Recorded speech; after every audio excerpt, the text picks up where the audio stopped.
రాష్ట్రంలో చలి పంజా విసురుతోంది. ఉష్ణోగ్రతలు అత్యంత కనిష్ట స్థాయికి పడిపోతుండటంతో చలి తీవ్రత మరింతగా పెరిగిపోయింది. పొగమంచు, చలిగాలులతో ప్రజలు గజగజ వణికిపోతున్నారు. పొగమంచు కమ్మేస్తుండటంతో రోడ్డు ఎక్కడం లేదు. కుమరంభీం, ఆసిఫాబాద్, రాజన్న సిరిసిల్ల, ఆదిలాబాద్, కామారెడ్డి, సంగారెడ్డి, ఉమ్మడి రంగారెడ్డి, హైదరాబాద్ జిల్లాల్లో 12 డిగ్రీల లోపు కనిష్ట ఉష్ణోగ్రతలు నమోదయ్యాయి. ఆసిఫాబాద్ జిల్లా సిర్పూర్ మండలంలో రాష్ట్రంలోని అత్యల్పంగా 7.1 డిగ్రీల కనిష్ట ఉష్ణోగ్రత నమోదు కాగా, తిర్యాని మండలం గిన్నెదరిలో 8.1, తిర్యానిలో 8.9 డిగ్రీలు, కెరమెరి మండలం ధనోరాలో 9.5, ఆసిఫాబాద్ జిల్లా కేంద్రంలో 10.7 డిగ్రీలు, చింతల మానేపల్లి మండలం రవీంద్రనగర్లో 11.4 డిగ్రీలు, కాగజ్ నగర్ మండలం జంబుగలో 11.7 డిగ్రీల కనిష్ట ఉష్ణోగ్రతలు నమోదయ్యాయి. ఆదిలాబాద్ జిల్లా మావల మండలం రామ్నగర్లో 8.5, ఆదిలాబాద్ రూరల్ మండలం పిప్పల్ ధరిలో 8.6, బేలా మండలంలో 8.8, భీంపూర్ మండలం అర్లీలో 9.1, సంగారెడ్డి జిల్లా కోహీర్లో 9.2, న్యాల్కల్లో 9.7, వికారాబాద్ జిల్లా మర్పల్లిలో 9.5, మోమిన్పేటలో 10.8, సిరిసిల్లలో 11.4 డిగ్రీల కనిష్ట ఉష్ణోగ్రతలు పడిపోయాయి. ఇక రాష్ట్ర రాజధాని హైదరాబాద్ను చలి వణికిస్తోంది. పటాన్ చెరువులో 11.4 డిగ్రీలు, రామచంద్రాపురంలో 12.2, రాజేంద్రనగర్లో 12.3, మల్కాజ్గిరిలో 12.7, సికింద్రాబాద్లో 13.8 డిగ్రీల కనిష్ట ఉష్ణోగ్రతలు నమోదయ్యాయి. రాత్రి ఉష్ణోగ్రతలు సాధారణం కంటే 4 నుంచి 5 డిగ్రీలు తక్కువగా నమోదవుతుండటంతో పలు ప్రాంతాల్లో ప్రజలు ఉదయం, రాత్రి వేళల్లో బయటకు వచ్చేందుకు జంకుతున్నారు. ఉదయం 9 గంటల వరకు ప్రధాన రహదారులను పొగమంచు కమ్మేయడంతో వాహనదారులు ఇబ్బందులు పడుతున్నారు. ఉపరితల గాలులు గంటకు 6 నుంచి 10 కిలోమీటర్ల వేగంతో తూర్పు దిశగా వేస్తున్నాయని వాతావరణ శాఖ అధికారులు తెలిపారు. వారం రోజుల్లో చలి గాలుల తీవ్రత మరింత పెరిగే అవకాశం ఉందని వాతావరణ శాఖ అధికారులు చెబుతున్నారు.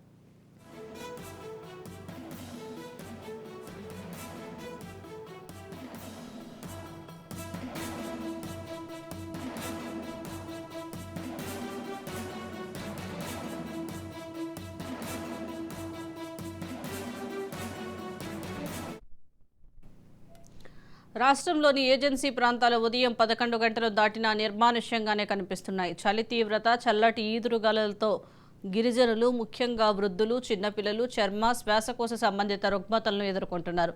వ్యవసాయ పనులు సాగక ఏజెన్సీ ప్రాంతంలో రైతులు తీవ్ర ఇబ్బందులు పడుతున్నారు. పత్తి తీసే సీజన్ కావటం, చలి తీవ్రంగా ఉండటంతో కూలీలు ఉదయం 11 దాటిన తర్వాత కూడా పనులకు రావటం లేదు.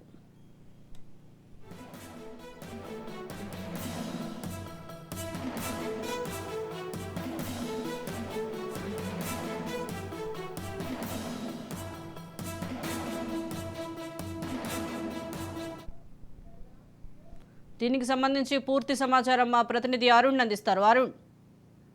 సుజాత, ఏదైతే రాష్ట్ర వ్యాప్తంగా కూడా గత 4 రోజుల నుంచి కూడా మొత్తం కూడా చలిగాలు వీస్తుండటంతో కూడా మొత్తం కూడా చలి తీవ్రత ఎక్కువ పెరిగింది. ముఖ్యంగా కూడా ఉమ్మడి ఆదిలాబాద్ జిల్లాకు సంబంధించి కూడా ఉమ్మడి ఆదిలాబాద్ కూడా రోజు రోజుకు కూడా ఉష్ణోగ్రతలు కనిష్ట స్థాయికి పడిపోవడంతో కూడా జిల్లా వ్యాప్తంగా కూడా చలితో కూడా ప్రజలు తీవ్ర ఇబ్బందులు ఎదుర్కొంటున్నారు. ముఖ్యంగా కూడా ఉమ్మడి ఆదిలాబాద్ జిల్లాకు సంబంధించి కూడా ఆదిలాబాద్ రాష్ట్రంతో పాటు మంచిర్యాల జిల్లాలో కూడా ఈ చలి తీవ్రత అధికంగా ఉన్నది. ముఖ్యంగా కూడా ఏదైతే ఉదయం 8 గంటలు దాటితే కానీ ఇళ్ళకి బయటకు వచ్చేటువంటి పరిస్థితి లేకుండా పోయింది. రాత్రి 5 గంటలకే కూడా చలిమంటలు కావుతూ కూడా ఉపశమనం పొందేటువంటి పరిస్థితి అయితే జిల్లా వ్యాప్తంగా ఉమ్మడి జిల్లా వ్యాప్తంగా నెలకొన్నది. ముఖ్యంగా కూడా ఇక ఏదైతే ఆదిలాబాద్ జిల్లా ఉమ్మడి ఆదిలాబాద్ జిల్లాకు సంబంధించి కూడా రాష్ట్రంలో అతి స్వల్ప ఉష్ణోగ్రతలు నమోదైనటువంటిది కుమ్రంభీం ఆసిఫాబాద్ జిల్లాకు సంబంధించి కూడా సిర్పూర్ యూలో కూడా ఏదైతే అతి తక్కువ 7.1గా కూడా అతి తక్కువ స్వల్ప ఉష్ణోగ్రతలు అయితే రాష్ట్ర వ్యాప్తంగా నమోదైనటువంటి పరిస్థితులు. ఉమ్మడి ఆదిలాబాద్ జిల్లాకు సంబంధించి కూడా ఆదిలాబాద్ జిల్లాలో 10.2 కావచ్చు, అదేవిధంగా నిర్మల్లో 11.5, అదేవిధంగా కూడా మంచిర్యాలలో 13, ఆసిఫాబాద్ జిల్లాలో కూడా 10.1 వరకు కూడా ఏదైతే అతి కనిష్ట ఉష్ణోగ్రతలు నమోదవుతున్నటువంటి పరిస్థితి ఉన్నది. ఈ నేపథ్యంలోనే చలిగాలు అంటే ఉదయం నుంచి కూడా దాదాపు మధ్యాహ్నం 11 వరకు కూడా చలిగాలు వీస్తుండటంతో కూడా చిన్నపిల్లలు, వృద్ధులు అయితే తీవ్ర ఇబ్బందులు ఎదుర్కొంటా ఉన్నారు. ముఖ్యంగా కూడా ఏదైతే జాతీయ రహదారులు ఇటు 363 కావచ్చు, కుమ్రంభీం మంచిర్యాల జిల్లా, కుమ్రంభీం ఆసిఫాబాద్ జిల్లాకు సంబంధించి 363 జాతీయ రహదారి కావచ్చు, అదేవిధంగా కూడా నాగపూర్ నుంచి హైదరాబాద్ వచ్చేటువంటి 44వ జాతీయ రహదారి వద్ద కూడా ఏదైతే రహదారులు కూడా మొత్తం కూడా పొగమంచుతో కమ్ముకొని పోవడంతో కూడా ప్రయాణికులు అయితే తీవ్ర ఇబ్బందులు ఎదుర్కొంటా ఉన్నారు. ముఖ్యంగా కూడా జిల్లా వ్యాప్తంగా కూడా చలి తీవ్రత అధికంగా ఉన్న నేపథ్యంలో కూడా ఏదైతే చిన్న పిల్లలు, వృద్ధులు తగు జాగ్రత్తలు తీసుకోవాలంటూ కూడా ఇప్పటికే కూడా అధికారులు అయితే తెలుపుతున్నటువంటి పరిస్థితి. ముఖ్యంగా కూడా ఏదైతే ఏజెన్సీ ఏరియాలో కూడా ఈ చలి తీవ్రత ప్రధానంగా కూడా ఎక్కువగా ఉన్నటువంటి పరిస్థితి ఉన్నది. ముఖ్యంగా ఏదైతే ఇక సింగరేణి ప్రాంతాలకు సంబంధించి కూడా సింగరేణికి కూడా మంచిర్యాల జిల్లాకు సంబంధించి కూడా మంచిర్యాల జిల్లా కూడా చలి తీవ్రత ఉన్న నేపథ్యంలో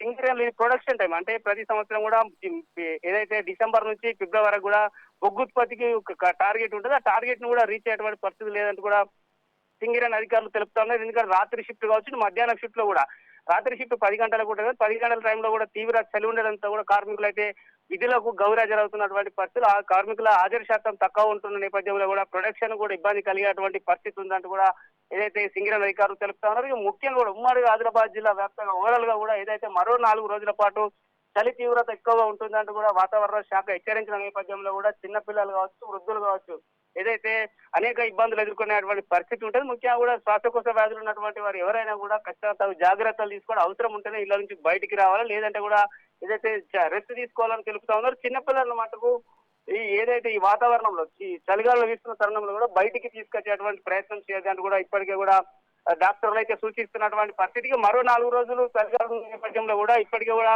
ఉమ్మడి ఆదిలాబాద్ జిల్లా వ్యాప్తంగా కూడా ఎల్లో అలర్ట్ అంటే 10 జిల్లాలకు సంబంధించి ఉమ్మడి ఆదిలాబాద్ జిల్లాలో ఏదైతే ఎల్లో అలర్ట్ కూడా వాతావరణ శాఖ ప్రకటించిన నేపథ్యంలో కూడా తగు జాగ్రత్తలు తీసుకోవాలి, ప్రజలు అప్రమత్తంగా ఉండాలంటూ కూడా అధికారులు కావచ్చు, వైద్యులు అయితే జిల్లా ప్రజలకైతే సూచిస్తున్నటువంటి పరిస్థితి జిల్లాలో నెలకొన్నది. Sujatha. Right, thank you Arun Kumar.